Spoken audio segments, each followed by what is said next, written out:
Fora da política não há salvação. Um canal e podcast para discutir política. Produzido por mim, o cientista político Cláudio Couto.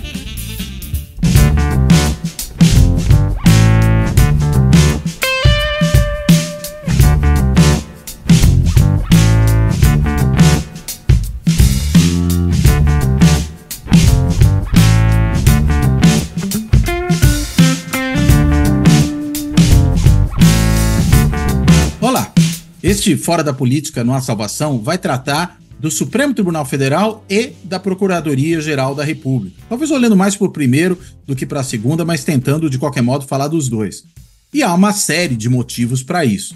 A primeira é que, depois de uma longuíssima espera, o presidente Lula finalmente indicou tanto um ministro para o Supremo Tribunal Federal para substituir a ministra Rosa Weber, que teve que se aposentar compulsoriamente neste ano, porque atingiu a idade máxima permitida de 75 anos para permanecer no Supremo, mas também indicar um substituto para Augusto Aras na Procuradoria-Geral da República.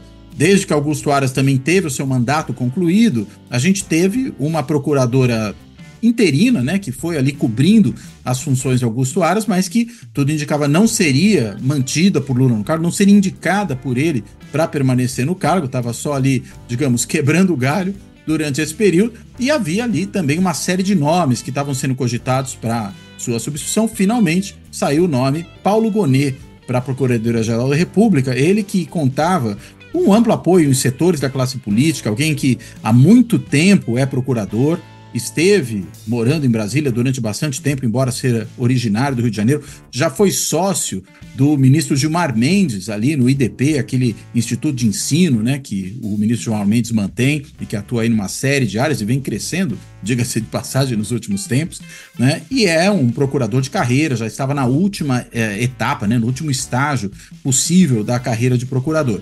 E claro, para o Supremo, o ministro da Justiça, Flávio Dino, é quem foi indicado, depois também de muita discussão sobre quais seriam os possíveis nomes, né? Desde o advogado-geral da União, né? Passando também pelo presidente do Tribunal de Contas da União, se cogitava a possibilidade da indicação de uma mulher, de uma ministra mulher, para justamente substituir Rosa Weber, que se aposentou, porque senão, como de fato vai acontecer, pelo jeito, a gente vai ter uma diminuição da representatividade feminina dentro do Supremo Tribunal Federal durante o mandato do presidente Lula, com a saída de uma ministra e a sua substituição por um ministro. Ainda se falava da possibilidade de uma mulher negra para aumentar ainda mais a representatividade na corte, já que não temos pessoas negras hoje na corte, é uma corte inteira branca, né? Alguém poderia discutir exatamente como o ministro Flávio Dino se enquadra nisso, ele que se definiu, né, se autodefiniu na última eleição, aliás, nas duas últimas, né, como um homem pardo, né? Embora, se a gente volta um pouquinho mais para trás, ele ainda se definia como branco. É interessante, né? Numa primeira eleição que ele disputa, ele aparece nos registros do TSE como branco e depois ele já mudou para pardo, né? A partir de 2018 já isso aconteceu, mas o fato é que nós temos, de qualquer maneira, uma corte com muito menor representatividade. E por que o presidente Lula quis bancar essa situação? Enfim, há uma série de temas que nós precisamos aqui entender, e para isso nós temos aqui como convidado uma colega, a professora Marjorie Marona, cientista política, professora do Departamento de Ciência Política da Universidade Federal de Minas Gerais. Ali ela também é membro de um instituto de pesquisa, né, que conta com suporte do CNPq, que é o Instituto da Democracia e da Democratização da Comunicação, o IDDC. E a Marjorie também escreveu e organizou 2 livros recentes sobre questões atinentes a isso que a gente está falando aqui. O primeiro, em coautoria com o Fábio Kersh, se chama A Política no Banco dos Réus, que trata justamente da Operação Lava Jato e de tudo aquilo que, digamos, marcou o sistema de justiça no Brasil na questão relacionada ao assim chamado combate à corrupção. E um pouco antes, né, um ano antes, em 2021, ela coorganizou também com o Fábio Kersh e com o Leonardo Avritzer o livro Governo Bolsonaro, Retrocesso Democrático e Degradação Política. Os 2 livros foram publicados pela editora Autêntica. E a Marjorie, há muito tempo, já se dedica aos estudos do sistema de justiça, em particular olhando para o Supremo Tribunal Federal, Então, seria difícil a gente pensar numa pessoa mais habilitada para tratar desse tema do que a Marjorie. Enfim, eu quero agradecer a ela por ter topado fazer essa conversa conosco. Nós que estamos gravando isso aqui no dia 29 de novembro, uma quarta-feira, justamente o dia em que o Supremo também tomou uma decisão muito esquisita referente aí a questões relacionadas à imprensa, né? Se declarações dadas por entrevistados podem responsabilizar o órgão de imprensa por aquilo que é dito, enfim, depois a gente pode até tentar passar um pouquinho por aí, mas tem outros assuntos de maior amplo alcance, né? Que a gente precisa, enfim, discutir aqui hoje, mas eu quero, enfim, agradecer a Marjorie por ter topado fazer essa conversa, dar as boas-vindas a ela e vou começar com uma pergunta que me parece fundamental para a gente entender o momento que vive aqui agora.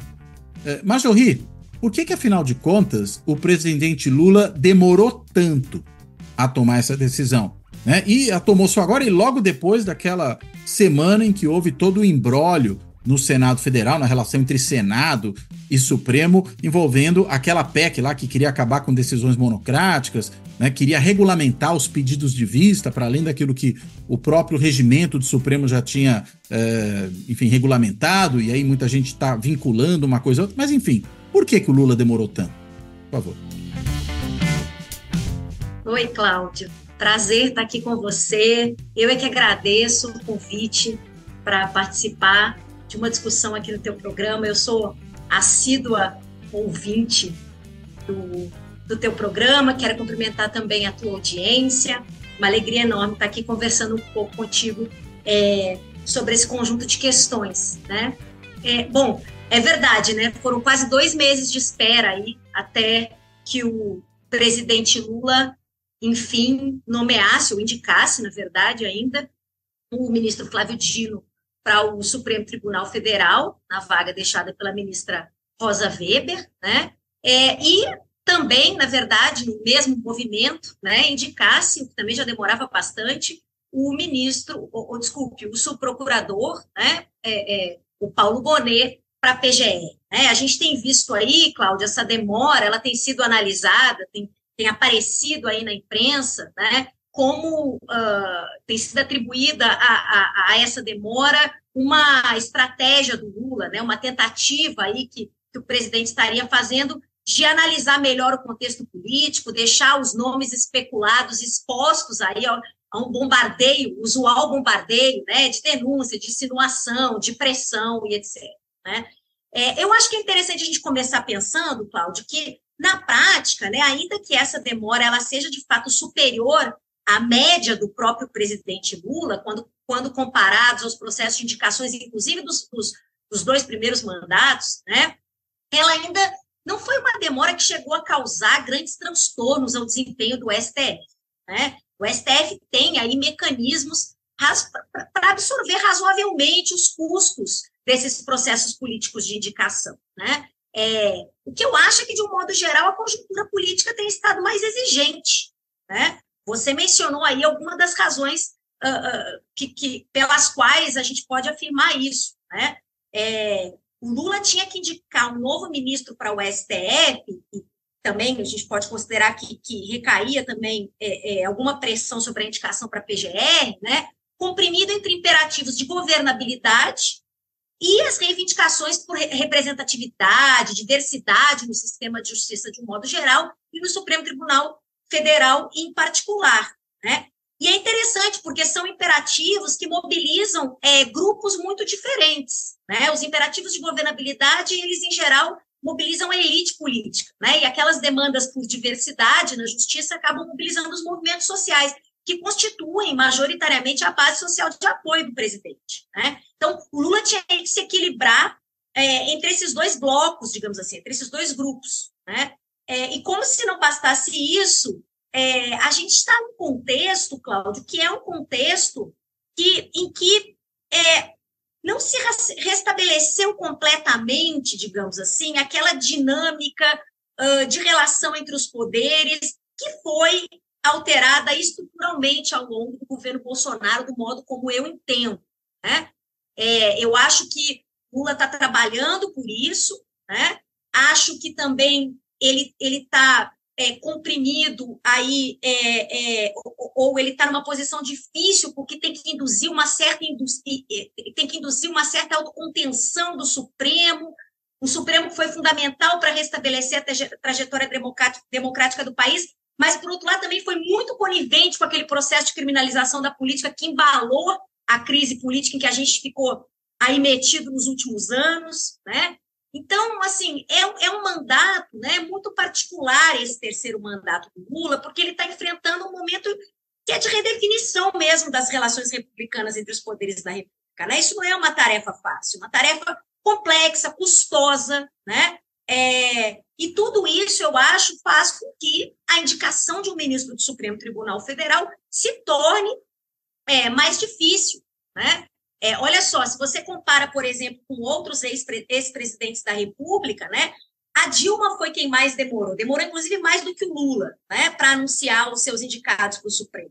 E por que isso? Né? No caso do FHC, por exemplo, o STF não tinha ainda um espaço, o peso que tem hoje, né, na definição da agenda nacional. Né? Isso foi sendo adquirido ao longo dos anos. Então, uma indicação para o ministro do Supremo Tribunal Federal não tinha o impacto que tem, né, ao longo dos dois primeiros governos, que vai adquirindo ao longo dos dois primeiros mandatos do Lula, ao longo do governo da Dilma, né? Ali, ao longo do governo da Dilma, o STF já desempenhava, né, um papel político relevante, né? Ele já tinha, de certa forma, ou ali iniciou uma mudança dessa atuação protagonista. O STF passou a se tornar um protagonista político no exercício das suas funções de controle, mais do que no exercício das suas funções, digamos assim, de efetivação de direitos de cidadania, de direitos ligados, né, a um aprofundamento da dimensão cidadã da Constituição. Então, a gente observa que a Dilma também, num contexto, digamos, né, de maior complexidade, tomou mais tempo, já sinalizou aí que seria cada vez mais complexa a indicação de um ministro para o STF. Eu acho que é isso que a gente está vendo agora. Né? Então, é isso. Assim, eu acho que a demora reflete, por um lado, a evolução do peso político do Supremo no jogo político e, por outro lado, a complexidade do processo mesmo, né? Que é afetada também pela conjuntura política. E você acha que não envolveria também, de alguma forma, a própria composição do Senado? Porque a gente está vendo aí um Congresso que, sob vários aspectos, é muito mais hostil a esse governo do que foi aos dois governos anteriores do Lula, ou até mesmo, a gente poderia dizer, do que ao primeiro governo Dilma. O segundo, obviamente, o Congresso foi bem hostil, tanto que fez o impeachment da presidente. E talvez as negociações sejam mais difíceis. O curioso é que o próprio nome do Dino apareceu durante muitas vezes como um nome que não passaria de modo algum. No fim, é o nome que prevaleceu na indicação, né? Mas, enfim, será que esses cálculos de como conseguir resolver um eventual veto no Senado, o Senado que há alguns dias atrás vetou o indicado Lula para a Defensoria Pública da União, né? Para ser a liderança institucional da DPU. Então, você enxerga aí um problema também? Acho sim, Cláudio. Acho que mesmo não apenas mais hostil, né? Mas também mais empoderado. Né? A isso que eu me referia quando chamava atenção para o fato de que a gente não restabeleceu a dinâmica de relação entre os poderes que havia estabilizado, digamos assim, o jogo político do Fernando Henrique Cardoso para cá. Né? Quer dizer, o Congresso, a presidência, né, o executivo, né, perdeu uma série de prerrogativas, né, viu os seus poderes mitigados ao longo do governo Bolsonaro, e isso não se restabeleceu completamente. Então, acho sim que a gente tem não apenas um Congresso que tem, digamos, um perfil que impõe maiores limitações às negociações necessárias aí para que se chegue a um nome, né, para o STF, mas também a gente tem um Congresso bastante mais empoderado. Né? Então, mais hostil e mais empoderado, sem dúvida nenhuma, se torna mais difícil a tarefa do presidente de indicar, considerando aí que a gente tem aquele modelo, né, em que, claro que o presidente tem aí a primazia de indicar um nome, mas esse nome precisa ser aprovado ali junto ao Senado Federal. Isso envolve uma negociação, né, uma negociação que, inclusive, é prévia até a publicização desse indicado. Né? O presidente, em geral, só anuncia depois de já ter avançado negociação pela aprovação desse nome junto ao Senado. É que a coisa da DPU assustou, né? Mas tudo bem, porque isso não é a primeira vez, a gente já viu no passado com outros governos, às vezes o Senado precisa aprovar algum cargo para agência regulatória, né, precisa aprovar um indicado para algum tipo de órgão, um órgão do próprio executivo que depende desse tipo de chancela, né, que ele acaba para, vamos dizer, dar um cartão amarelo para o governo, negando, né, a indicação daquele nome. Acho que o que fez aí no caso da DPU, me parece, passou muito por aí, porque, o DPU você depois troca por outro. Acho que é um pouco esse o cálculo político que os senadores fazem, né, em situações... Agora, Supremo é diferente. Mas acho que, eventualmente, Cláudio, o nome do Paulo Gonet ganha força nessa negociação, né? Um perfil bastante conservador, não era o perfil apoiado pelo partido, não era o nome apoiado pelo partido do presidente, né? E eu acho que, eventualmente, até o fato vamos dizer, a indicação do Dino, de certa forma, fortalece aí o peso que o próprio STF tem no processo, mas a indicação do Paulo Gonet talvez tenha sido parte, né, de uma tentativa de aproximar o Senado aí, das intenções do presidente de avançar com o Dino no STF. Quer dizer, o Lula tem feito um pouco essa estratégia, né, de articular em bloco as várias indicações aí que as suas prerrogativas lhe permitem, né? Eu andei falando um pouco sobre isso em outros espaços. A gente pode explorar isso um pouco aqui se você quiser, assim, mas me parece que é um padrão novo, sabe, Cláudio, que esse governo, eu acho que assumiu, né? Um combo. Que é um padrão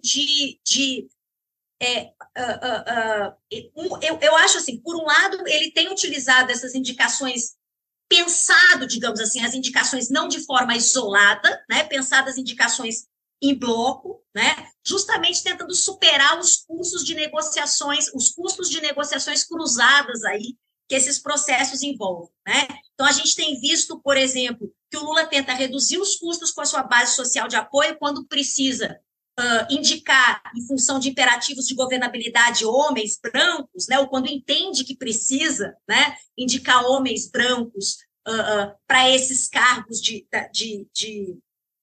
para os altos cargos do sistema judicial. O que o Lula tem feito? Né? Ele tem realizado outras indicações para além do Supremo Tribunal Federal, algumas no STJ, outras em órgãos ligados ao próprio governo, de mulheres negras, né? Então, a gente viu isso acontecer no Tribunal Superior Eleitoral, por exemplo, né? A gente vê que, no caso do STJ, o Lula tinha que indicar 3 ministros, ele primeiro indicou uma mulher, aí, ali naquele momento, ele preferiu primeiro indicar uma mulher, né, coletar os louros da indicação de uma mulher, né, para depois, então, indicar dois ministros homens brancos, né, conjuntamente. Então, me parece que o governo tem, de certo modo, né, muito atento, digamos assim, a esses custos aí das demandas cruzadas por representatividade, governabilidade, tem pensado o processo de indicação meio que em bloco. E acho que essa lógica vale para a gente pensar isso que você está dizendo também, né, que mesmo quando você está ali diante de um critério de governabilidade, né, quer dizer, negociando com elites políticas, né, tem um Congresso mais hostil, tem um Congresso mais conservador. Então, eventualmente, para passar o nome do Dino, você opta por um nome mais conservador para a PGR, né? Claro, desde que isso, evidentemente, não destoe completamente da agenda que o governo tem, que eu acho que está muito clara com essas 2 indicações, né? Da agenda que o Supremo tem que privilegiar no STF, né?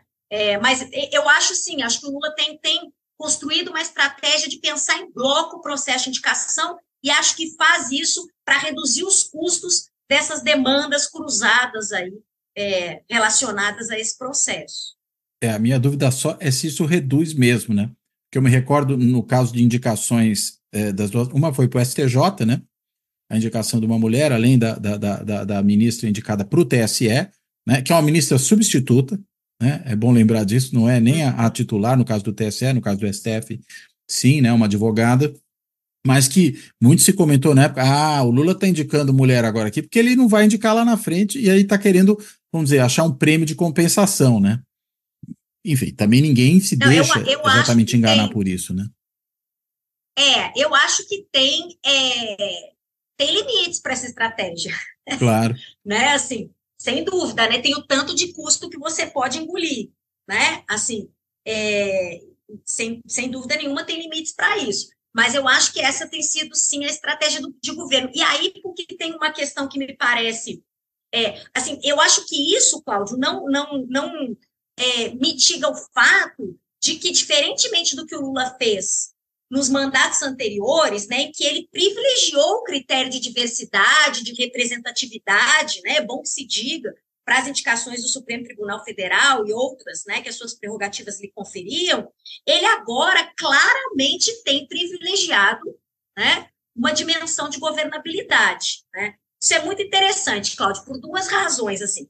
Primeiro, porque quando a gente pensa em processo de indicação para o Supremo, a gente sempre pensa que as motivações do presidente estão vinculadas à possibilidade dele influenciar o Supremo, né? Mas o que a literatura nos mostra é que não necessariamente. Às vezes, o processo de indicação serve para o presidente tentar influenciar a Suprema Corte, né? Mas, às vezes, também, por exemplo, serve para sinalizar valores para o seu eleitorado, para sinalizar valores para a sua base social. E, às vezes, serve mesmo como moeda de troca e negociação entre elites políticas, né? Então, claramente me parece aqui que o governo Lula está muito... A motivação, digamos, né, do Lula, né, nos processos de indicação está muito mais ligada a essa ideia de garantir governabilidade e exercer algum tipo de influência do que sinalizar para as bases. Então, quando eu falo que ele está com uma estratégia para reduzir custos, não implica em dizer que eu não observe que, de fato, ele está muito mais vinculado, a motivação está muito mais vinculada à questão da governabilidade. Agora, eu acho que é compreensível, Cláudio, por duas razões, né? Primeiro, porque compreensível, quero dizer em que sentido? Eu, de modo algum, estou dizendo que existe um critério que seja melhor do que o outro. Eu estou aqui tentando... Dá para entender que ele tem uma racionalidade, compreender, né? O movimento. Tem uma lógica, né? Exatamente, tentando compreender a lógica, né? Me parece o seguinte, me parece aí que o Lula compreende primeiro, né, que o tipo de protagonismo... primeiro que o Supremo Tribunal Federal vai continuar sendo um palco político, quer dizer, que qualquer tipo de movimento, né, de estabilização da democracia como parte de uma retomada mais definitiva da trajetória democrática, depois do susto, para dizer o mínimo, que o governo Bolsonaro nos impôs, né, vai passar pelo Supremo Tribunal Federal, né? Então, eu acho que para o Lula isso tá muito claro, né? Eu acho que é isso que a escolha que ele tem feito indica, né?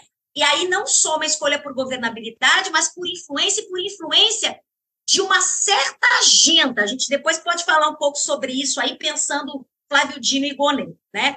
Mas tem uma outra coisa importante que é entender também o seguinte, que tipo de protagonismo que o STF assumiu, sabe, Cláudio? Porque lá nos 2 primeiros mandatos do Lula, em que se privilegiou uma agenda de diversidade, de representatividade, você já tinha um STF muito empoderado, mas um STF que tinha um protagonismo no aprofundamento de direitos, um STF, uma elite judicial, se quiser ampliar um pouco a reflexão, né? E o André Kerner trata disso, né? Que promoveu ali um casamento de interesses, né? Principalmente no primeiro governo Lula, que possibilitou que a agenda progressista do governo fosse adiante via Supremo Tribunal Federal. Então, era um tipo de protagonismo, né, que combina, digamos assim, com a priorização de critérios de diversidade, de representatividade, que foram os critérios priorizados pelo Lula ao longo de seus 2 mandatos para indicar ministros para o Supremo, né? O protagonismo atual da Corte não é um protagonismo no campo da defesa de direitos, da dimensão cidadã da Constituição, digamos assim. É um protagonismo que se desempenha, né, no campo do controle sobre a política, o controle sobre os políticos e sobre a dinâmica política, e um controle que tem se dado pela via criminal, né?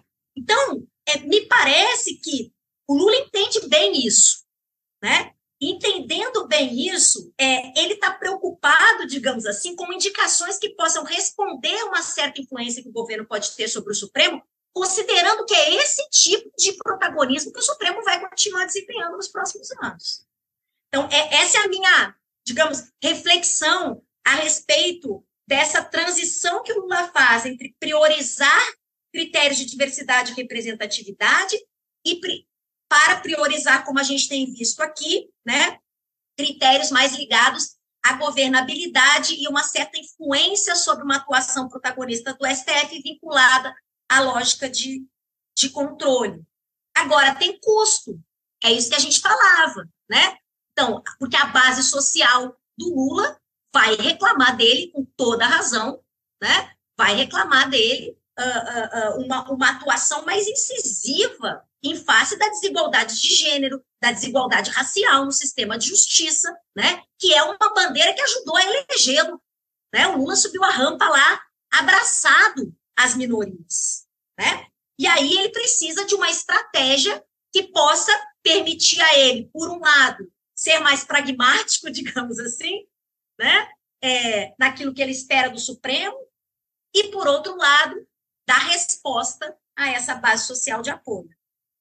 Agora, é interessante que você colocou isso, mas a gente viu recentemente, quer dizer, a estratégia do governo para o STF, de que você falou lá atrás, no fundo é essa, né? A estratégia da governabilidade, pensando nesse novo papel que ao longo dos anos o Supremo assumiu, muito mais de um controlador dos agentes políticos do que propriamente de um assegurador de direitos, né? Mas aí só um ponto que me chamou a atenção. A gente viu uma grande reação dentro do Senado, sobretudo dos setores mais conservadores, se não reacionários do Senado, contra justamente essa segunda atuação, né, do Supremo, que teria perdido o impacto agora, o impulso, né, que é essa mais voltada para, por exemplo, garantir direitos de grupos minorizados, né, para poder, vamos dizer, avançar a pauta progressista, né.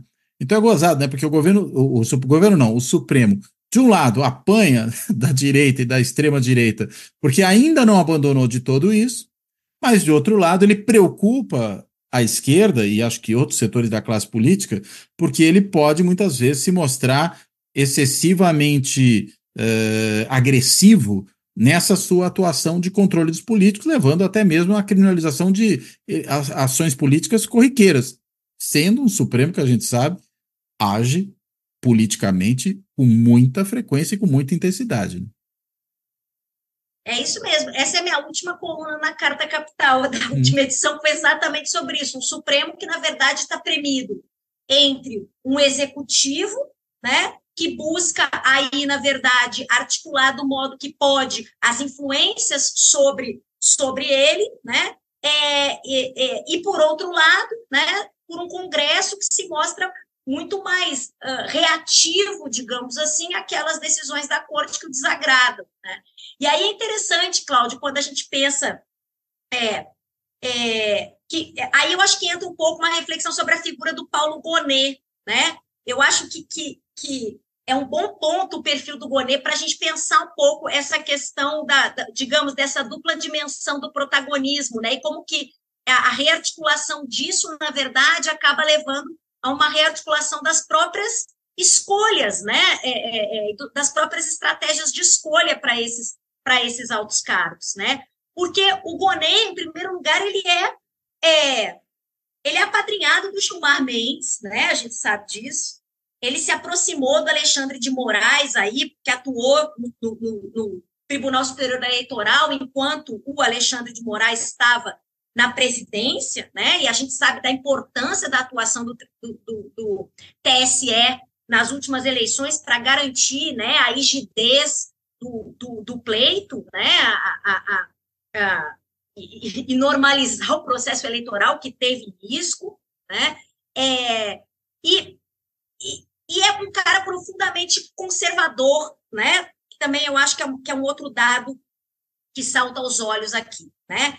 Então, a chegada do Paulo Gonet à PGR, né, me parece que, por um lado, reforça, né, no STF a articulação que o Gilmar Mendes e o Alexandre de Moraes, que para mim são atualmente os dois ministros mais politizados da Corte, né, tem protagonizado, e tem protagonizado naquilo que eles entendem como sendo uma agenda de defesa da democracia, né? Então, acho que a chegada do Gonet, ela reforça um pouco isso, né? E aí é aquilo que a gente dizia, o Lula parece que ele está confiante aí que a acomodação, né, das relações com o Supremo não passa pelo reforço desse núcleo, né? Assim, o Flávio Dino, no final das contas, também se soma a essa agenda um pouco aí, né? Então, acho que o Lula aí com o Gonet, por um lado, ele faz deferência não só para o STF, mas a uma certa coalizão interna,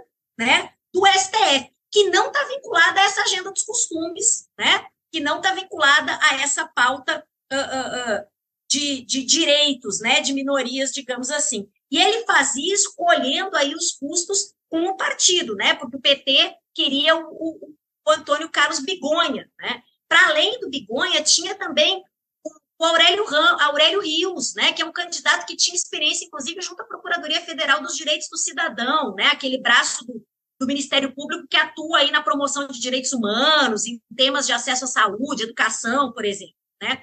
Então, eu acho que fica muito claro pela indicação que o Lula faz do Paulo Gonet, né, que ele está entendendo esse reposicionamento do STF, né, que ele está entendendo que o Gilmar Mendes e o Alexandre de Moraes, que são atualmente os principais interlocutores dele no Supremo, né, precisavam, de certa forma, ser, vamos dizer, recompensados, né, nos seus interesses aí nesse processo de indicação, né? Lembrando que o Gonet vai se manifestar sobre os processos contra o Bolsonaro, que estão aí correndo no STF, que tem expectativa também de que ele tenha uma atuação mais alinhada do Alexandre de Moraes naquelas questões relacionadas ao 8 de janeiro, né? E por aí vai. Agora, por outro lado, o fato do Gonet ser conservador e ser católico também apazigua o Senado, né? Que, como você lembrou bem aí, mágoa na fervura. Exatamente, teve bastante aí reativo, né, as últimas decisões ali que a Rosa Weber tomou logo antes de se aposentar. Era uma pauta muito importante para a Rosa Weber, né? Ela vinha, na verdade, mobilizando estrategicamente essa pauta do aborto há bastante tempo, né? E houve ali, inclusive, uma negociação interna entre os ministros para que ela pudesse pautar, votar, né, antes de se aposentar, né? Então, o perfil conservador do Gonet dá uma segurada, né, nesse Congresso, como você nomeou aí, anda mais hostil, e que é claramente bastante conservador, mas ele não chega nesse ponto, o Cláudio, inviabilizar a agenda no STF. E por que não? O PGR tem muito mais poder de fogo, digamos assim, na seara criminal, ele pode causar muito mais problema para o governo no âmbito criminal do que no âmbito civil, onde essas outras pautas aparecem, né? Então, com o Gonet, o Lula consegue, de certa forma, blindar o governo no sentido de, né, ter ali, na verdade, um aliado para avançar com essa agenda de estabilização da democracia através da atuação criminal do Supremo, né? E, por outro lado, o PGR pode fazer no avanço dessas pautas de direitos. O PGR pode propor ADIs, ADPFs, mas outros também podem, né? Sim, partidos políticos podem. Apresenta pareceres. Oi? Partidos políticos podem. E aí, os que têm representação no legislativo, né? E aí, consequentemente... Exato. Presidentes das mesas, governadores. Sim. Quer dizer, ele ali é só mais um ator. Né?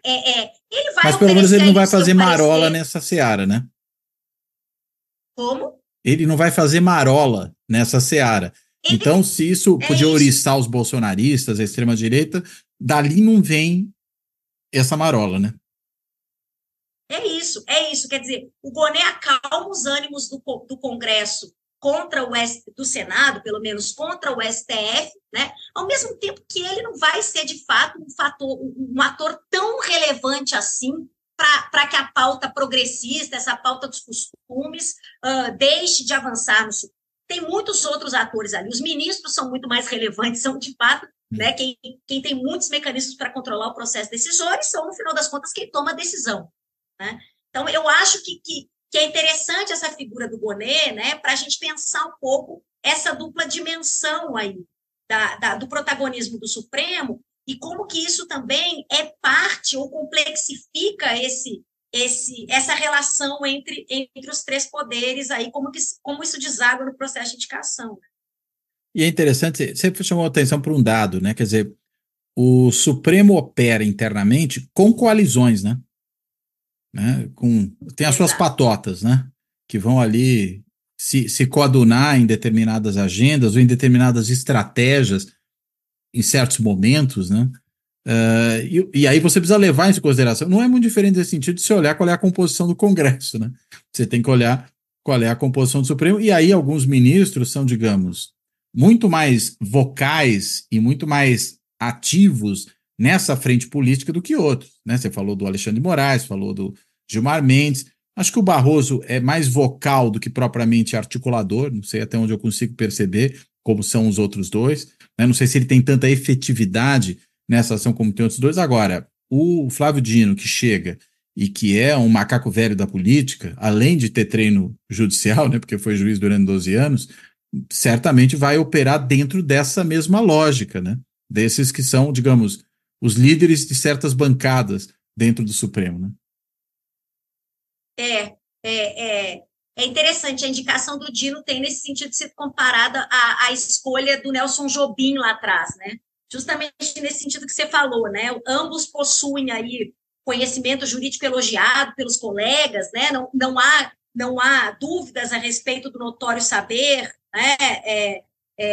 Diferentemente, por exemplo, do conjunto de críticas que foram endereçadas ao Cristiano Zanin, né? Assim, no caso do Flávio Dino, se fala que ele tem uma trajetória política muito marcante, mas ninguém deixa de reconhecer também, né, a expertise associada à trajetória do Flávio Dino, né? Então tem se comparado o Dino ao Nelson Jobim, né, dizendo, olha, eles têm conhecimento jurídico, mas também têm, evidentemente, outras habilidades, né, que vão além aí das funções jurisdicionais que eles já desempenharam, né? Quer dizer, tem habilidades de natureza política, né? Tem capacidade de articulação, de negociação e etc. E é em razão disso que se tem falado, né, que a expectativa é de fato de que o Dino ele siga aí um estilo que ele vinha já apresentando, né, como ministro, que é um estilo mais combativo, né, assim, que ele venha a somar-se a essa coalizão aí, a essa panelinha, se a gente quiser usar lá a expressão que a Fabiana Lucy, né, no seu trabalho sobre coalizões do Supremo, nos agraciou com ela, né? Venha somar aí essa panelinha que o Alexandre de Moraes e o Gilmar Mendes têm constituído, que eu acho que também vai ser reforçada pelo Bonet, né? O Alexandre de Moraes... Como membro externo da panelinha, né? Porque ele vai estar na PGR e não no Supremo, né?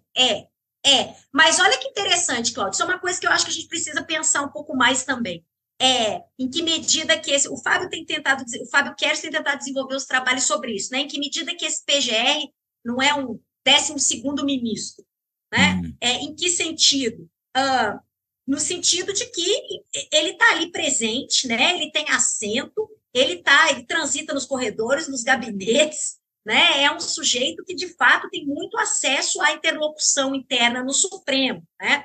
A gente viu, por exemplo, que uma articulação mais azeitada entre o PGR e algumas lideranças dentro do STF, alguns ministros que atuam aí, né, como lideranças dentro do STF, né, faz com que agendas avancem, né, mais do que outras, né? Se a gente pega mesmo o processo da Lava Jato, né, ele foi marcado por uma relação muito próxima entre os relatores que se sucederam, né, e o Procurador-Geral da República, né? Agora, mais recentemente, a gente viu o oposto disso, a gente viu a dificuldade que o Alexandre de Moraes passou a ter, por exemplo, com o Augusto Aras, e viu que o Supremo aprende com isso, porque o Alexandre de Moraes começou a dar um bypass no Aras, né? Ampliou ali, ele se autoconcedeu competências superlativas, né, Cláudio? Para ir, assim, dando um bypass bonito mesmo, né, no Augusto Aras. Agora eu acho que o Bonet vem de novo para se retomar uma certa harmonia da relação entre PGR e essa dupla de ataque aí, vamos falar assim, o Alexandre de Moraes e o Gilmar Mendes, que está sendo reforçada pelo Flávio Dino, né? Então, acho que sim, nesse primeiro momento, num momento mais imediato, né, a trajetória política, o perfil mais politizado do Dino vai impactar. Agora, o tempo é um fator relevante, né, Cláudio? No médio, no longo prazo, essas coisas, elas se diluem um pouco, né? Se a gente pega no agregado, tem um estudo interessante do Fernando Fontainha com autores, né, em que eles vão mostrar que a trajetória político-partidária dos ministros do STF tem relativamente pouca influência na sua atuação, né, no seu padrão de atuação, em comparação com a experiência que eles têm como membros mesmo, como ministros mesmo, da mais alta corte do país, né? a ideia é um pouco aqui de que o tempo que os ministros ficam no Supremo, né, realizando as suas funções como magistrados, internalizando a responsabilidade que eles têm como magistrados, isso, no médio e longo prazo, passa a ter um peso maior sobre o seu padrão de comportamento, passa a influenciar mais o seu padrão de comportamento do que a sua trajetória, eventual trajetória político-partidária, né? O STF, de um modo geral, foi mudando esse perfil, né? Assim, era um tribunal mais homogêneo, né? Mais elitista, um tribunal marcadamente, digamos, com experiências políticas bastante marcantes, etc. E, ao longo do tempo, isso foi se alterando um pouco, né? Então, hoje, essas indicações mais politizadas, né, de ministros com uma forte trajetória política partidária, elas não são mais a regra, elas são a exceção, né? Aquilo que a gente falava antes, os presidentes podem sim buscar influenciar a corte a partir das suas indicações, e nesse caso talvez eles façam escolhas por candidatos, né, que tenham aí uma identificação de agendas, de valores, e que eventualmente tenham uma dimensão política na sua trajetória que se destaque, né? Mas os presidentes nem sempre buscam influenciar a corte a partir das suas indicações, né? Então, é interessante. Nesse sentido que você está falando de agenda, né? Influenciar a corte no sentido da agenda. Quando eu falo em buscar influenciar a corte, né? Eu estou pensando aqui buscar, através das indicações, mudar o padrão decisório do tribunal, né? Naquele sentido, assim, vou substituir um ministro que seja eventualmente mais hostil ou indiferente às convicções políticas do meu governo, né, por um outro que vai apoiar o governo de forma mais frequente, né, que vai levar adiante agendas mais vinculadas às convicções políticas do presidente que os indica, né? É um pouco nesse sentido que eu falo de influência. Mas o que eu estou querendo, na verdade, no fundo, assim, para fechar isso, né, chamar a atenção, para o fato de que, primeiro, né, por um lado, assim, não é novo na história do Supremo indicação de ministros politizados. Ao longo de toda a história a gente viu, a gente poderia lembrar de vários aqui, né? Sérgio Borja, eu falei aqui mais cedo, tem o Maurício Correia, o Nelson Jobim, né? Assim, recentemente o Alexandre de Moraes, né? Quer dizer, não chega a ser uma novidade, né? Que indicados ao Supremo tenham uma trajetória política marcante, né? Paulo Brossard também, mas né? Exatamente, o Brossard, exatamente, né? Então, assim, então não é uma novidade isso, né? Mas tem sido cada vez mais excepcional, digamos. Tem uma certa diretriz, uma tendência mais geral do que a gente chama de profissionalização, né? Quer dizer, de valorização da expertise, das carreiras, né? Do próprio judiciário, carreiras, vamos dizer, jurídicas ou judiciais, né?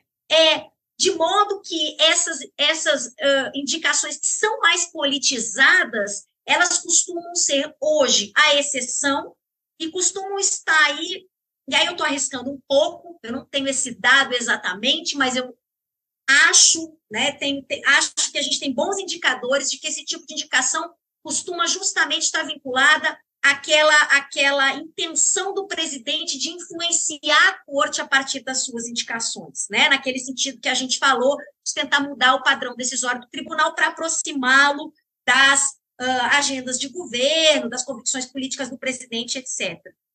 O interessante é que isso nem sempre dá certo, essa equação não fecha, porque isso pode funcionar no primeiro momento, é o que eu acho que vai acontecer com o Dino, mas esses caras ficam um tempo demais lá, né? E aí, ao longo desse processo todo, a própria dinâmica interna do tribunal, né? O habitus, né? A prática cotidiana ali acaba pesando mais do que a trajetória político-partidária. Quer dizer, vai se diluindo esse vínculo de origem, né? E pelo que eu entendi, vai se diluindo até muitas vezes o vínculo, não só da origem da indicação, estou pensando, mas da trajetória que aquela pessoa fez na sua vida pregressa, né?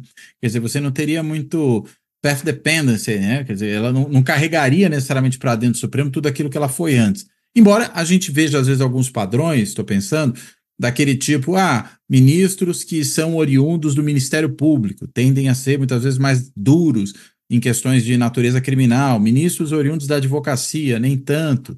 Né? Às vezes você tem esse tipo de coisa, mas talvez seja o modo de pensar, mas o vínculo político de lealdade a quem indicou pode ir se diluindo. A gente não viu, por exemplo, no caso dos dois indicados pelo Bolsonaro, né, do André Mendonça e do Cássio Nunes Marques, isso ainda aparecendo.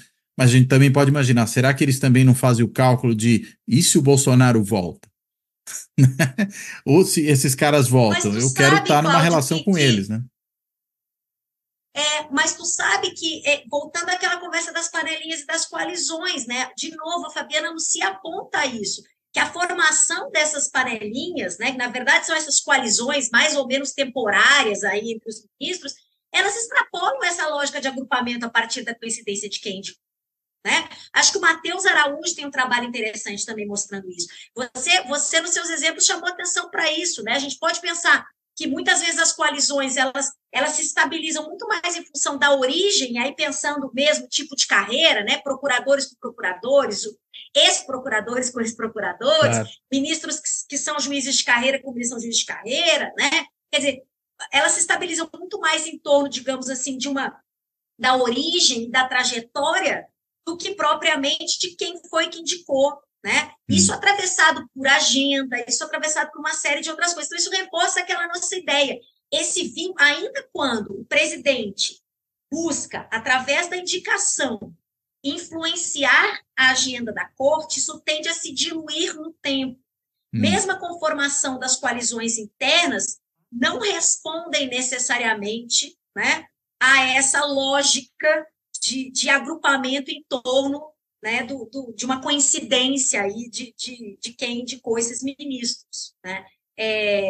Então, assim, a indicação do Flávio Dino, né, assim, ela vem prenhe dessa relevância da trajetória política dele, e etc., né?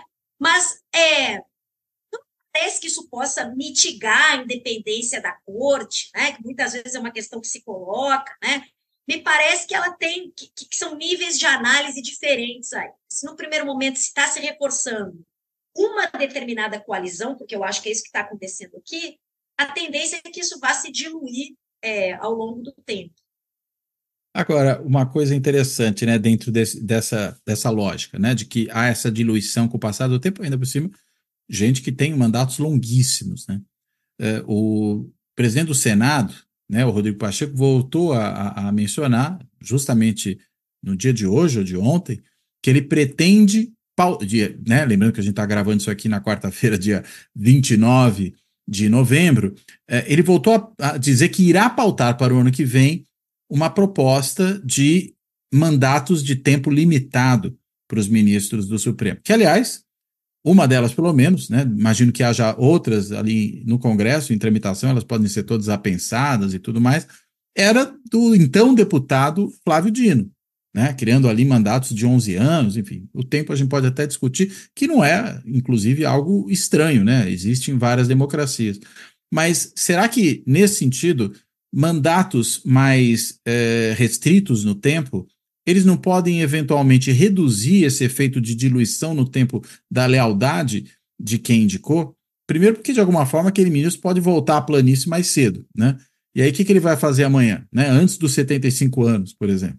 Né? E aí, eventualmente, ele quer estar no jogo ainda, quer virar ministro de governo, né? Quer ir para algum outro tipo de função, e aí talvez queira manter boas relações com aqueles a quem deve, eventualmente, deve, entre aspas, aqui, alguma lealdade, né? Como é que você vê essa proposta, hein, da limitação dos mandatos? Cláudio, até essas PECs, né? A gente daqui a pouco vai falar da PEC das monocráticas, não vai? Porque eu acho que tem um aspecto que a gente pode tratar, que é justamente a ideia de reforma como retaliação, né? E como que determinados momentos volta alguma PEC, né? Alguém tira da cartola alguma PEC visando alterar as regras, seja para indicação, para nomeação, enfim, as regras de funcionamento e organização do Supremo Tribunal Federal, né?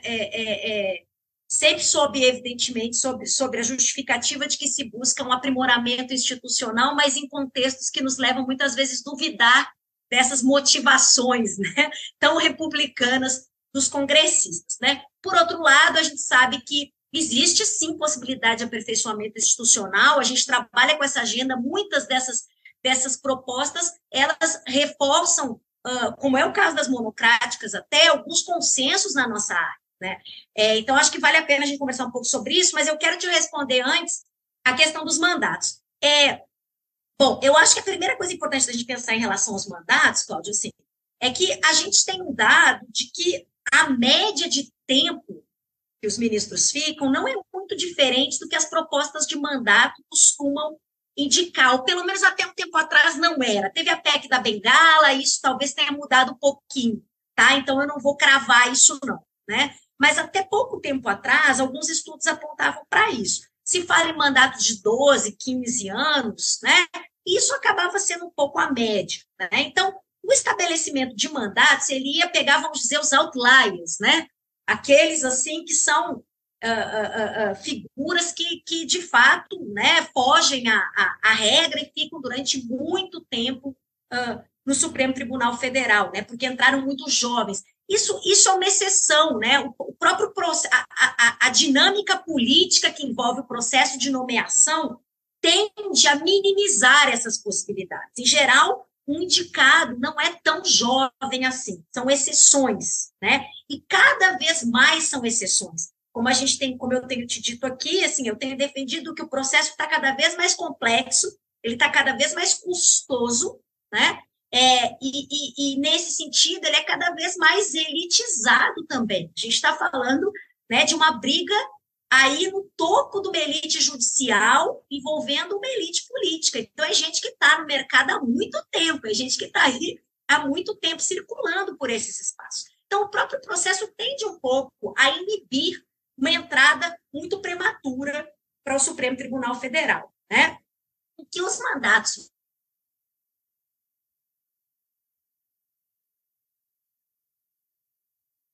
vão fazer, me parece, acho, que é transformar eventualmente um cargo no Supremo numa porta giratória, no sentido de que é o que você disse, se o cara vai ficar ali 15 anos, né, ele eventualmente vai exercer aquele período ali como ministro do STF, de olho no que vai vir depois. E o que vai vir depois pode ser um bom espaço no mercado, que vai vir depois pode ser o retorno à vida política, pública, né? A dinâmica do STF, me parece, mudaria em dois sentidos. Primeiro, eu acho que muda nesse que eu estou falando. Muda no sentido, eu tendo a defender que talvez você tenha uma mitigação da independência judicial. Porque o conjunto de questões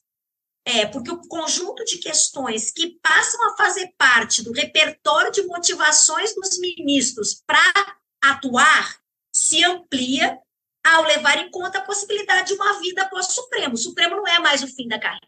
Tudo bem, você pode argumentar dizendo para mim que isso já acontece hoje, que os ministros mantêm escritórios de advocacia paralelos e que eles saem e que voltam a atuar. É verdade, mas isso não está institucionalizado, né? Então, isso, digamos, acontece, mas não é a regra, né? Agora tem se falado do caso do Flávio Dino, que daqui a 8... Isso inviabiliza ou não uma eventual candidatura do Dino à presidência, né? Assim, vai ser uma coisa que vai acontecer pela primeira vez. Nunca o ministro antecipou a aposentadoria para concorrer, né, a um cargo eletivo. Pode acontecer? Pode, mas vai ser uma mudança da dinâmica já, a gente vai ter que observar. O fato é que eu acho que os mandatos eles tenderiam a potencializar isso. Cálculos estratégicos da relação com o mercado e com o mundo político, tendo em vista o que vem depois. Segundo, eu acho que os mandatos podem também potencializar uma mudança na dinâmica interna do Supremo. Porque quem são esses outliers? Quem são esses bastiões? São os caras que exercem algum tipo também de liderança pelo tempo que eles estão na corte. Em geral, são figuras que são fundamentais em momento de crise. Os decanos. Pensa na figura do decano. Uhum. Assim, é um cara que que ele tem, pelo próprio tempo que ele está na corte, ele tem uma vantagem institucional em relação aos seus colegas, né, que permite a ele a construção de uma certa liderança de dentro para fora. Né? Então, você vai ter aí a tendência de menos estabilidade na correlação de forças internas no Supremo. Então, eu não tenho uma opinião formada sobre a questão dos mandatos, eu só espero, e aí a gente pode conversar sobre isso quando falar das monocráticas, eu só espero que isso seja, de fato, objeto de deliberação, de reflexão, né, de discussão com experts, mas também com opinião pública, né, além das negociações mais imediatas entre as elites políticas e as elites judiciais, porque é uma mudança que vai gerar impactos, e vai gerar impactos até bem mais profundos do que, por exemplo, a PEC das monocráticas aí, está aprovada no Senado, que está avançando para a Câmara. Quer falar um pouco dela? Porque essa aí causou, né? Deixou todo mundo no STF oriçado, né? O ministro Gilmar Mendes falou em anões morais, o ministro Alexandre de Moraes disse que não se pode intimidar o Supremo, né? O ministro Barroso também falou que não se pode, sob pretexto de fazer reforma, interferir no outro poder, né? Houve ali uma grita generalizada, desde o presidente da corte até os ministros mais vocais aí de sempre, né, os mais politicamente ativos. Enfim, é retaliação ou é reforma? Né? Como é que você enxerga essa medida? E não só isso, né? Na substância, né? Pode isso? Porque alguns falam, não, isso é inconstitucional, chegar aqui a gente vai declarar inconstitucionalidade. Poxa, mas você não pode definir certos procedimentos na Constituição, né, para evitar justamente o empoderamento excessivo de um ministro individual, né, que é engraçado, né, porque você tem vários ministros ali e todos eles se permitem, ou se permitiam, pelo menos até muito recentemente, de forma mais clara, serem pequenos potentados individuais ali, aquela história do arquipélago, né, o Supremo como um arquipélago. Mas você poderia falar, pô, mas isso não é contraproducente, né? Pensando coletivamente, isso não é uma tragédia dos comuns, em certa medida. Você ganha aqui, mas você perde como instituição. Enfim, como é que você vê aí a coisa das monocráticas? E claro, né, meio aparentado, porque estava no texto, depois acabou saindo, né? Aquela história do pedido de vistas a perder de vista, né? Que a gente tinha, que foi objeto de uma tentativa de melhoria com a proposta de reforma que foi aprovada do regimento interno do Supremo, né, encaminhada pela ministra Rosa Weber, então na presidência, mas, digamos, o regimento supremo é muito mais facilmente alterável, né, e a Constituição, você firma ali claramente o que pode e o que não pode, de uma maneira que você, digamos, blinda mais essas regras de qualquer tipo de casuísmo. Olha, Cláudio, faz alguns anos que eu tenho me dedicado a pensar sobre essa questão reforma versus retaliação. Né? A Rosa Luxemburgo falava em reforma e revolução. Você está falando em reforma ou retaliação? Aqui não é bem isso, né? Uhum. Mas, assim, o que caracteriza a retaliação, né? Assim, como é que a gente caracteriza a retaliação, deixando espaço para que, de fato, se possa realizar melhoria institucional, né? Lá em 2018, eu e o Fábio Kersh escrevemos um artigo de opinião, saiu na Terra Redonda, um blog, é muito bom. Que, ainda no governo Bolsonaro, né, a gente chamava atenção para as dificuldades de se estabelecer esse debate, né, pelo menos nos termos em que ele comumente se apresenta. Né, e por isso, porque colocado em termos dicotômicos, reforma ou retaliação, né, assim, nem sempre se chega a uma resposta que seja satisfatória. Né?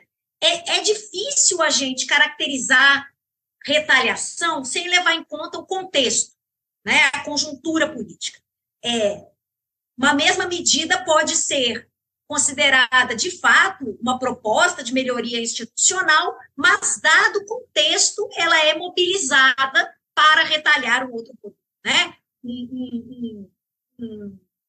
A gente falava dos mandatos aí, por exemplo, né? Mandatos eletivos, mudança no processo de indicação de ministro, mandato eletivo, enfim, né? Assim, a mesma medida pode ser entendida como melhoria institucional, proposta de melhoria institucional ou uma retaliação. Né? Então, a ideia de retaliação demanda que a gente avalie a medida num contexto. Né? Por outro lado, ela está sempre atrelada à aprovação de alguma legislação que reduza a capacidade institucional da Corte Constitucional, né?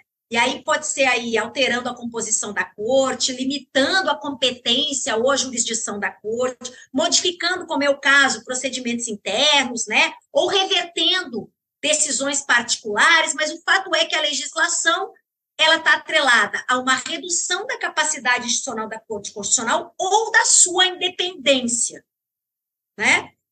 Então, a partir dessa reflexão, a gente estava apontando para o fato de que, com frequência, discussões sobre possíveis reformas aparecem, vêm à tona em conjunturas de estranhamento ou de tensão entre os poderes, né? E se a gente observa, neste momento em que a gente conversa aqui sobre essa PEC especificamente, e você acabou de mencionar que já tem o Rodrigo Pacheco, quem você disse que já está indicando que vai voltar a discutir. É o Rodrigo Pacheco que vai pautar, né, isso em 2024.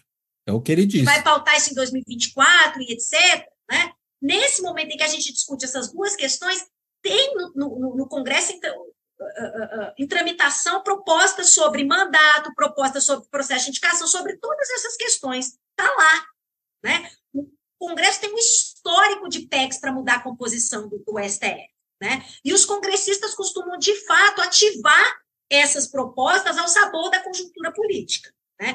Principalmente para sinalizar que estão descontentes aí com decisões ou com posicionamentos do Supremo Tribunal Federal. Recentemente saiu um levantamento da Folha, que a Folha de São Paulo fez, indicando aí que o Congresso já teve pelo menos 69 PECs para tentar alterar a composição do STF, tá? Tentando estabelecer mandato, mitigando prerrogativa presidencial de escolha, estabelecendo prazo para o processo de indicação. Se voltou a falar sobre isso, o Lula demorando para indicar, se voltou a falar se não era o caso de estabelecer prazo para que a indicação presidencial aconteça, para que a sabatina aconteça depois da indicação e por aí vai, né?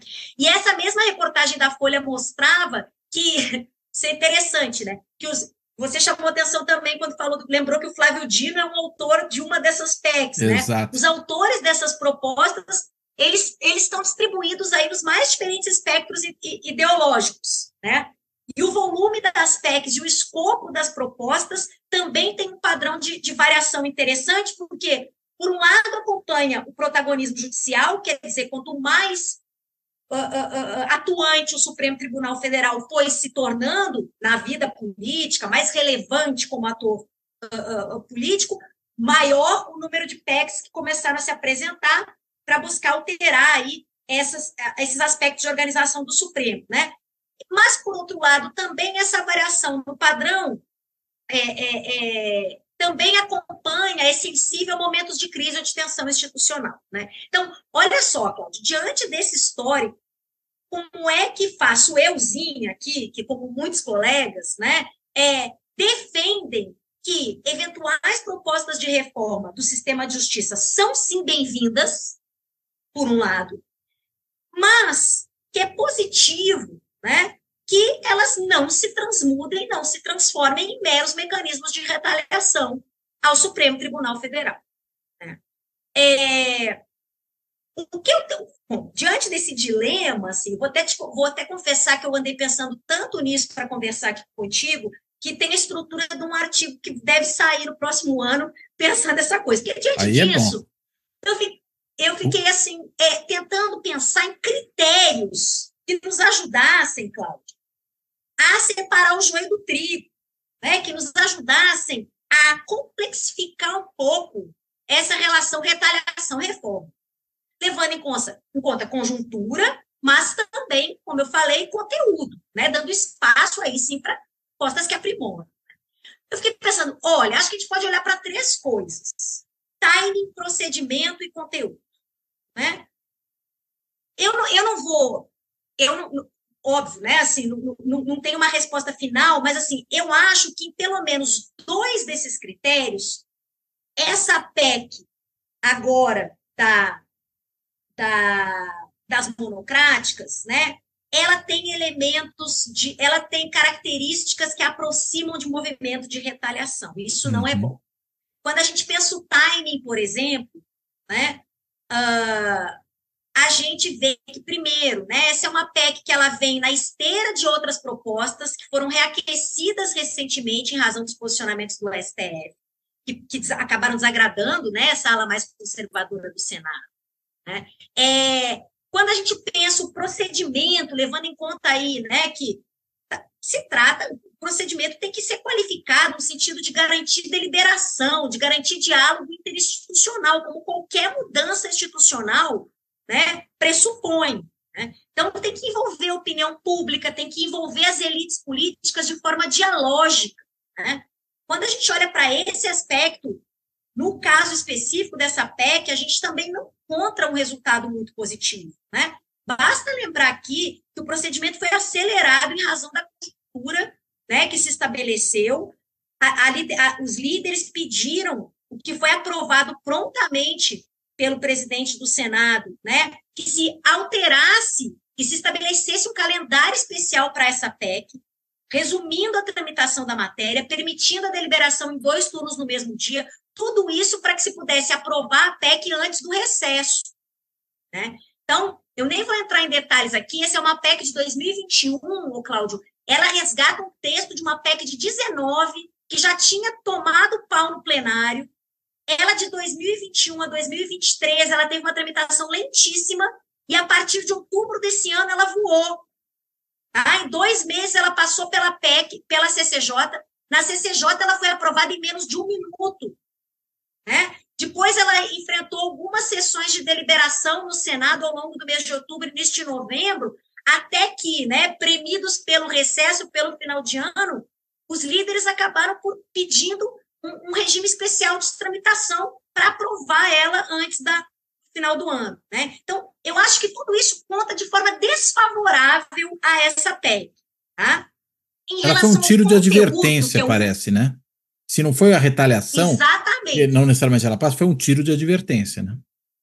Exatamente, exatamente. Quer dizer, quando a gente olha para a conjuntura a partir desses 2 indicadores, né, assim, não me parece que, de fato, a gente tenha que descartar isso. Porque o que eu penso é isso. Então, agora vamos olhar para o conteúdo.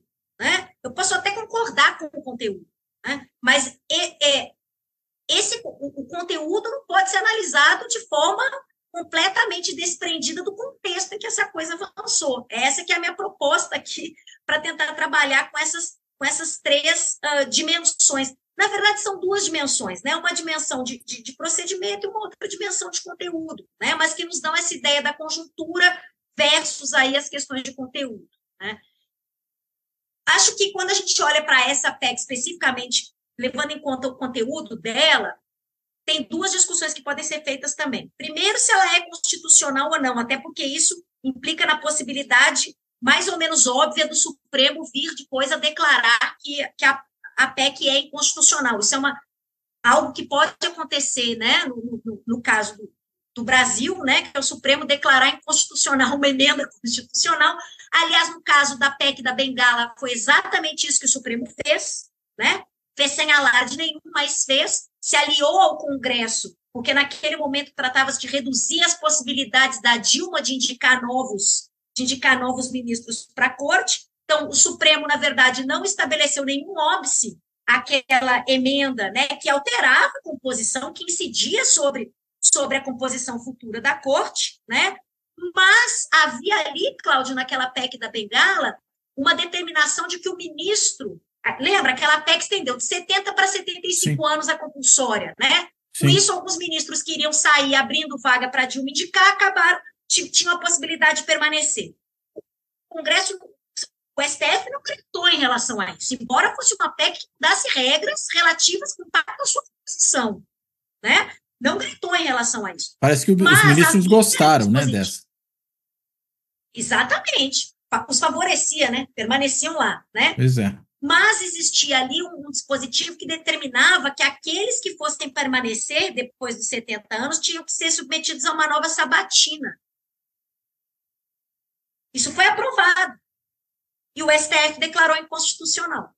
Mal se fala disso, né? Então, exatamente. Sem alarde, foi ali, declarou inconstitucional. Muito diferente da postura que está assumindo agora, né? Fazendo um enorme alarde sobre uma PEC que, na verdade, em boa medida, né, reforça uma dinâmica que o próprio STF, a partir de uma emenda regimental da Rosa Weber, já tinha avançado, né? Quer dizer, era uma questão que o próprio STF já tinha localizado como problemática, para a qual o STF já tinha apresentado uma solução mais restrita e menos estável, né? Como você bem lembrou aqui, mas alguma solução. Então, vamos dizer que o STF não pode dizer que ele estava completamente ignorante em relação ao diagnóstico, ou que ele discordava completamente do diagnóstico que o excesso de poderes individuais pode trazer, né, disfuncionalidades para o desempenho do Supremo, né? Então, e agora fez esse grande alarde para algo que, teoricamente, tem pontos de convergência aí, né, nas avaliações que o Senado tem feito, né? Então, assim, primeiro, eu acho isso. Se é ou não constitucional, é uma coisa que a gente tem que observar. E, segundo, quais são os efeitos dessa mudança, né? Os impactos projetados, né? Vale a pena esse custo político todo, né, relacionado aí à conjuntura, para em face dos impactos que essa PEC vai gerar, até colocando em perspectiva com a emenda regimental, que, de certa forma, já endereçava o problema, né? Acho que quando a gente olha para o conteúdo, essas são duas questões, né, que são importantes. Mas a emenda regimental, né, ela é justamente da parte que saiu, né, da PEC no final, que é a parte referente aos pedidos de vista, e não referente à divisão monocrática. Não necessariamente. Não, na verdade, Cláudio, a emenda regimental, ela determinava, ela obrigava, ela não impedia que o ministro tomasse uma decisão liminar individualmente. Ela não impedia a cautelar, porque a PEC impede a cautelar individual para os casos de controle que a gente chama abstrato de constitucionalidade.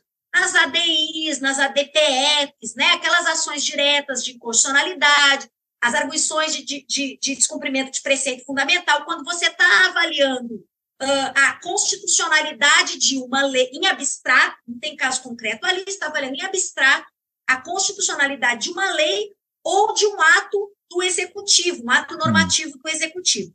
Nesses casos, a PEC diz, não é possível uma medida cautelar individual. É possível uma medida cautelar, que são essas medidas que o juiz toma de pronto diante do perigo que a demora em decidir pode causar em face do perecimento do direito. Porque, às vezes o cara pede uma coisa, demora tanto para decidir, quando decide já não adianta mais, né? Para isso que as medidas cautelares, elas existem, né? Para que você ganhe celeridade e evite aí o que a gente chama perecimento do direito. Quer dizer, mas a emenda regimental, melhor dizendo, ela remeteria direto a essa liminar para apreciação de um órgão colegiado. Exatamente. Ela não proíbe a decisão liminar individual, ela determina que, uma vez que o juiz defira ou indefira, mas no caso mais problemático é defira a liminar, ele tenha que mandar isso para o colegiado, para que o colegiado ratifique ou não essa decisão individual e liminar, né? Ele manda e tem prazo? Não, é imediato, você libera isso imediatamente. Sim, mas eu estou pensando o julgamento do colegiado, entendeu? Se ele vai ser rápido. Então, hoje senão aquela liminar fica valendo ad eternum, né? Então, isso é o que acontecia antes da emenda regimental. A emenda regimental visa justamente atacar essas possibilidades. Por quê? Porque antes o julgamento colegiado dependia do relator que deu a decisão liminar liberar aquele processo colegiado. Então, o procedimento interno, ele tinha que liberar. E aí ele simplesmente fazia o quê? Em muitos casos, o que a gente observava é que ele não liberava e aquela medida liminar ficava valendo eternamente. É essa, digamos, distorção do procedimento que se está tentando evitar, né? A emenda regimental atacava isso já, porque tirava do poder do ministro que deferiu a liminar, né, a possibilidade de controlar isso. Uma vez que deferiu a liminar, entra na pauta do plenário, tá? Tem que ir a plenário, né? Isso, inclusive no caso do plenário virtual, uma coisa automática. Entra numa questão de dias ali para que isso vá ser analisado pelo colegiado e a medida liminar vai ser mantida ou não vai ser mantida. O que a PEC faz, na verdade, ela mantém isso como uma regra geral, digamos assim, mas ela restringe, proibindo, inclusive, essa medida liminar individual ao caso do controle de constitucionalidade em abstrato. ADPFs, ADIs, né? Nesses casos, não é possível uma cautelar individual. É possível cautelar, mas ela tem que ser do colegiado. Então, chegou uma ação direta de inconstitucionalidade com pedido cautelar. O relator entende que é um caso de urgência, que tem perigo de demora, portanto, que é o caso de conceder a cautelar, ele não pode conceder. Ele faz o quê? Ele manda isso para o colegiado conceder. E aí, o processo começa a tramitar, anos, sei lá quanto tempo, até que venha o mérito. Mas essa primeira decisão, que é sempre temporária, ela já tem que ser colegiada para os casos de ADIs, ADPFs, de controle abstrato de constitucionalidade. Então, ela é mais restritiva do que a emenda regimental nesse sentido. Para não gerar grandes danos, você teria que ter algo como um regime de urgência no interior do Supremo, né? E que, enfim, a liminar, no que é decidido, ela imediatamente, digamos, convoca o colegiado para que ele decida de pronto, né? Sim, se não demora um dia, demora dois. Mas é complicado, né, isso em termos práticos. Então, essa é uma das questões, sabe, Cláudio, que tem se colocado, assim, como ficam aqueles casos, porque as medidas liminares envolvem celeridade, né? Como ficam aqueles casos em que, de fato, você tem, quer dizer, como evitar essa distorção de que o juiz senta no processo, né, como a gente costuma dizer, sem negar, digamos assim, acesso ao direito, né, daqueles que estão em risco mesmo, em face de uma demora na decisão, né? O que eu acho que vai acontecer aqui, Cláudio, é um reforço do plenário virtual, sabe? Na verdade, tem alguns mecanismos que hoje estão à disposição do Supremo para dar celeridade a esses casos em que se impõe essa urgência à decisão, né? Aí mesmo essa decisão que seria provisória cautelar, né? Um deles é o pedido de preferência e prioridade na próxima sessão plenária. Então, eu recebi a ação, eu acho que é caso de cautelar, eu peço preferência e prioridade para a próxima sessão plenária.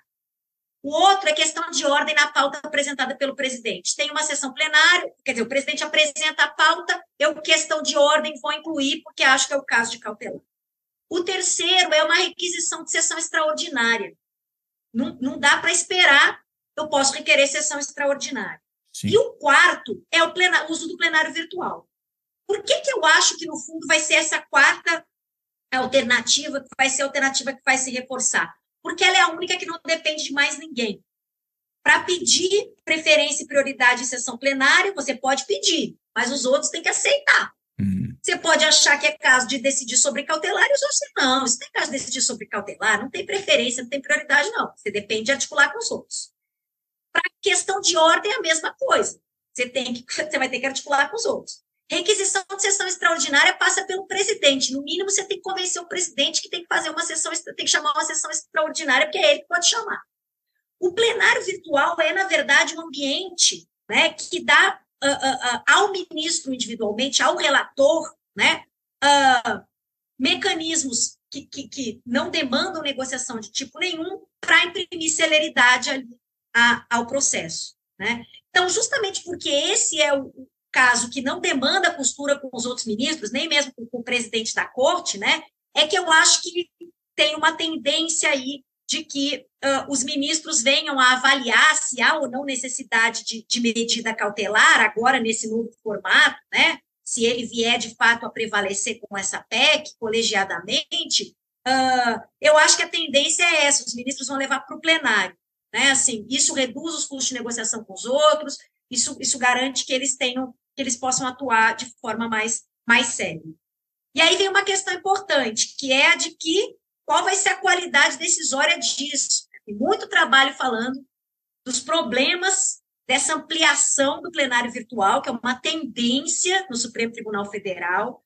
Os dados recentes do STF mostram que mais de 90% dos casos têm sido levado ao plenário virtual, com menos interlocução, com menos diálogo, os caras depositam votos de onde eles estiverem, sem conversar entre eles, né?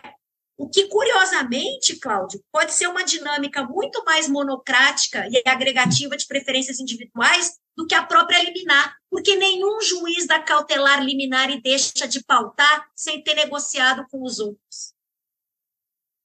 Quer dizer, é ilusório isso, né? O que você está colocando. Na verdade... Eu estou dizendo que a gente que a gente corre esse risco. Sim, pode ser ilusório. Eu estou dizendo assim, eu estou dizendo que a gente corre esse risco. Eu estou dizendo que a gente assumiu durante muito tempo que o poder individual dos ministros em decisões democráticas é, de fato, individualmente construído e representa, de fato, a sua preferência individual. E que eu acho que o modo como essa prática foi assentada no tribunal indica coisas um pouco diferentes. Você lembrou do arquipélago, né? Indica que, na verdade, esse ministro muitas vezes pode assumir o custo individualmente de uma liminar, por exemplo, que seja absolutamente antipática ao público, mas que isso foi negociado com outros ministros que vão lhe dar apoio, né, naquela decisão liminar antipática, por exemplo. Então, o que eu estou dizendo é que a gente tem alguns indicadores que mesmo as decisões cautelares solitárias não são necessariamente tão solitárias assim. E que talvez o reforço do plenário virtual possa torná-las mais solitárias, ainda que multiplamente solitárias, porque solitariamente os 11 ministros vão ter que pensar sobre aquela questão. Porque não dá tempo de deliberar, né? É isso que você está dizendo. Eles não vão poder discutir, eles simplesmente vão e votam, né? No plenário virtual. É um plebiscito, de certa maneira, né? Exato. Sem muita discussão. Então, a possibilidade deles... As possibilidades deles se persuadirem uns aos outros num debate some pela celeridade que esse processo tem que ter, né? Exatamente. E aí o que eu me pergunto, Cláudia, assim, vale o custo? Né? Porque você tinha uma emenda regimental que já apontava para algum tipo de controle sobre essas medidas, sobre essas decisões cautelares individuais. Não precisava o tiro de advertência, né? Impunha. Então, a minha perspectiva, né, é um pouco assim, de que, do ponto de vista dos efeitos que essa PEC vai gerar, né, é muito pouco que se avança em relação à emenda regimental. E é muito ruim, porque se amplia o atrito entre os poderes. Né? No momento em que o próprio STF tinha sinalizado a autocontenção, tinha sinalizado o reforço do colegiado. Aí você poderia me dizer assim, mas nunca vai ter timing perfeito, as reformas sempre vêm desse jeito, qual que é o espaço, então, da melhoria institucional? Eu vou te falar que eu estou tendendo a achar que não é, de fato, através de... Quer dizer, a via preferencial não é talvez não seja a da mudança da legislação, talvez seja no campo da informalidade, da mudança institucional, da negociação e diálogo entre os poderes da República, que seja mais, digamos, além de marcadamente endógena, né? Mas, eventualmente, mais do que isso, né? Mais ligada à relação que os três poderes podem estabelecer entre si em prol de uma mudança, e, nesse sentido, ela tenha menos cara de ruptura e de motivação exógena e mais cara de aprendizado institucional, né? Mais cara de algo que é construído numa informalidade institucional. Eu acho que talvez essa seja a via, sabe? Mais do que propriamente... Porque realmente é difícil de você imaginar, né? Um ambiente, um contexto, uma conjuntura perfeita para uma reforma. A gente teve, emenda constitucional 45 saiu. E a reforma do judiciário, né? Que você está falando. A reforma do judiciário. Mas essa foi amplamente debatida, né? Teve um longo tempo de tramitação, de discussão. Não foi feita de trambolhão, que nem essa PEC que foi apreciada na CCJ em 42 segundos, né? Até a imprensa explorou muito isso, né? Exatamente. Então, eu aposto assim, eu acho necessário, né? Acho necessário que a gente consiga fazer algum tipo de movimento no sentido de restringir de tornar, digamos, o Supremo mais accountable, no sentido de mais responsivo, né, às próprias decisões que tem tomado para expandir as suas próprias competências, para avançar no seu posicionamento institucional. Eu acho que, de fato, a gente precisa pensar, né, repensar, talvez, esse lugar institucional no Supremo Tribunal Federal. Eu não sou contra isso. Eu só estou cada vez mais convencida de que isso é algo que se constrói muito menos através de mudanças institucionais formais, né, de fora para dentro, seja vindo do executivo, mas aqui quem pode fazer isso, quem é o poder, quem tem poder de retaliação é o Congresso, né, assim, do que propriamente uma outra via, que é a via do diálogo interinstitucional, né, da relação entre... Acho que é um outro modelo de relação entre os poderes, assim, que eu acho que é mais efetivo, né, que é do diálogo interinstitucional mais do que esse da paz armada, né, que é o que a gente está acostumado a pensar quando a gente pensa a relação entre os três poderes. Muito bom. Nossa, que legal, Marjorie. Excelente essa conversa. Quero te agradecer muito por ela. Muito esclarecedor e conseguiu, inclusive, fazer a gente, digamos, evitar certas ilusões, né, que às vezes a gente tem quando pega discussões como essa, né?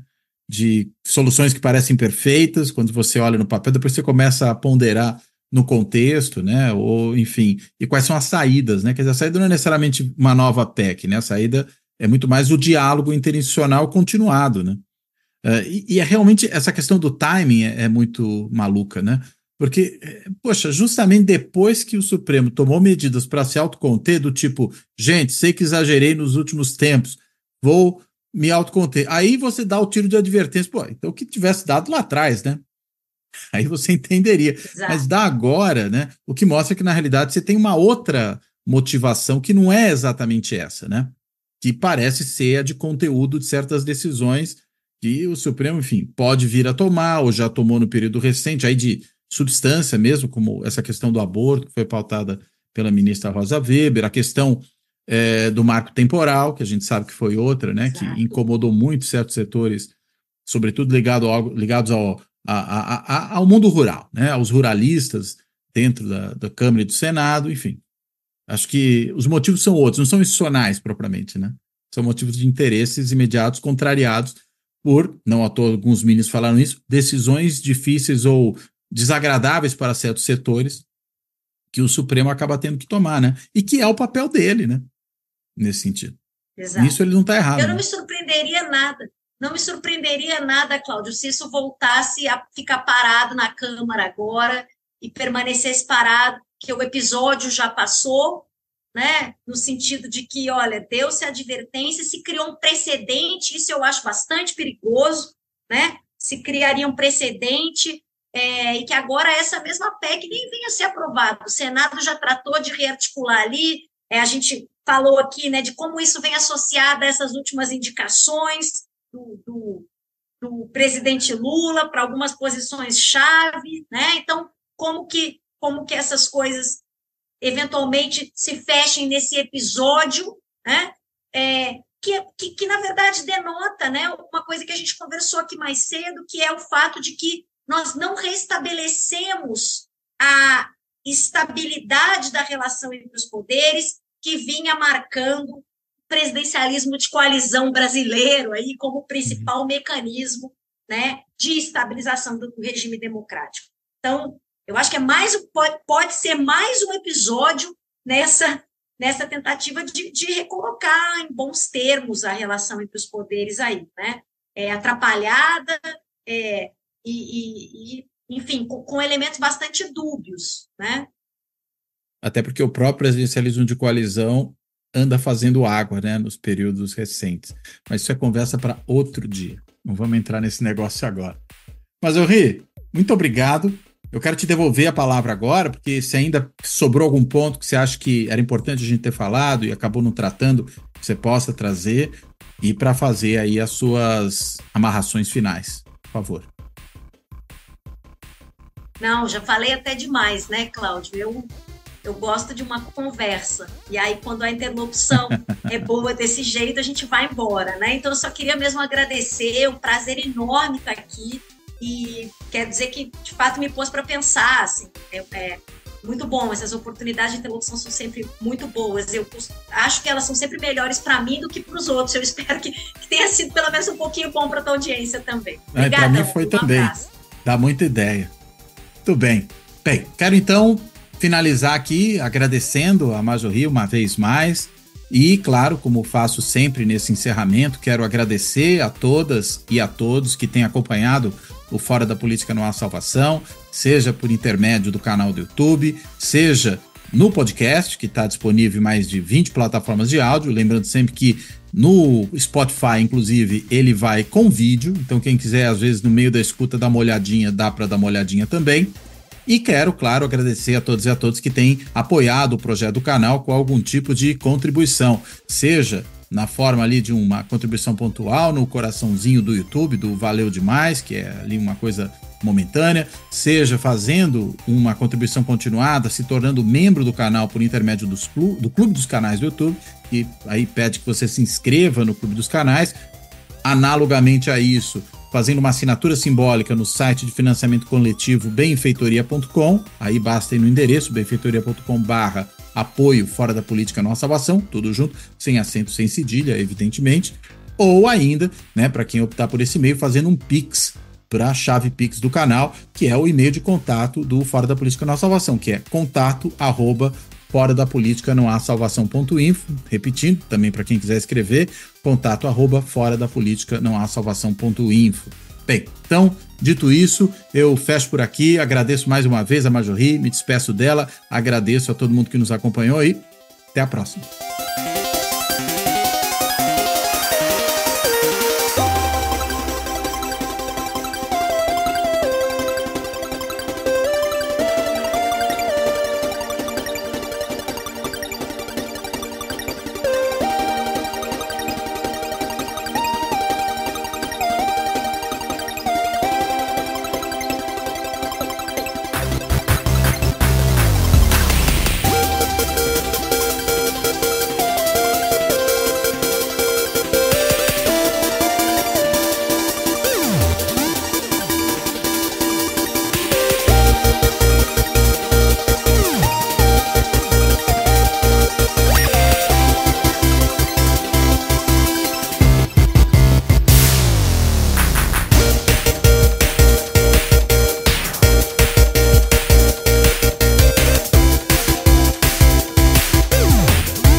Fora da Política Não Há Salvação. Um canal e podcast para discutir política. Produzido por mim, o cientista político Cláudio Couto.